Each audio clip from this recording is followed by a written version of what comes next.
God is speaking, and for the past few days, my Heavenly Father kept bringing me to Psalm 31.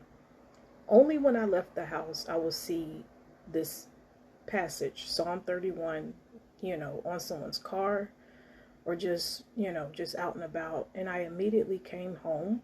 I added it to my prayer notes and I read it, but I didn't really dive deep into it till maybe a couple of days later. I left the house again and I saw the same thing, Psalm 31. It was on a card. So I said, okay, let me come home and really dive into what God is trying to, tell me through Psalm 31. Let me break it down for myself, and for anyone who, might need this word right now. So that's what I did, and I want to make a quick video about it. David begins the psalm with a prayer for deliverance from his enemies and for guidance. He trusts in the Lord for stability, security, and protection. Everything, including David's life, is placed in God's care. So reading that, I said to myself, lately I have been a little down, and God is reminding me that everything is in his care, not to worry.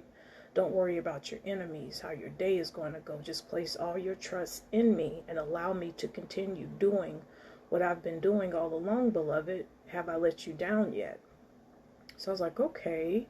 Next David praises God for the times when he experienced divine rescue. David shuns those who worship false gods, pointing to how the one true God answered his prayers. Because of that history, David is confident that God has placed him in a position of safety and stability.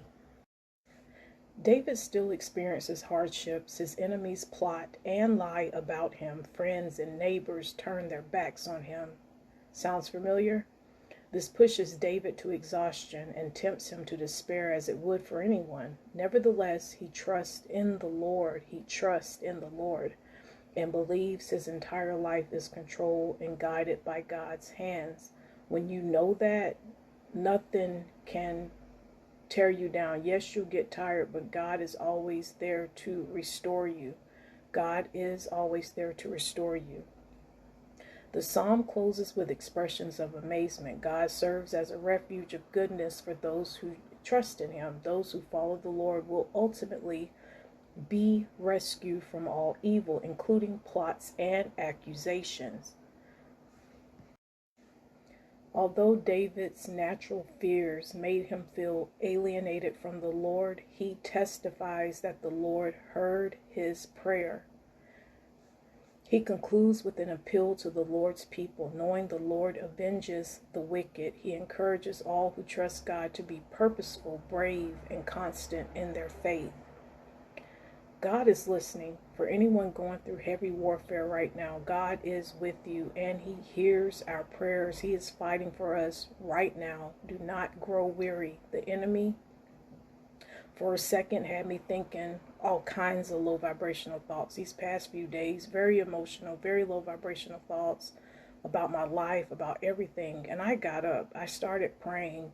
God answered in his own beautiful, mysterious ways. God is always answering. So for anyone who needs this message, please meditate on Psalm 31. I love you.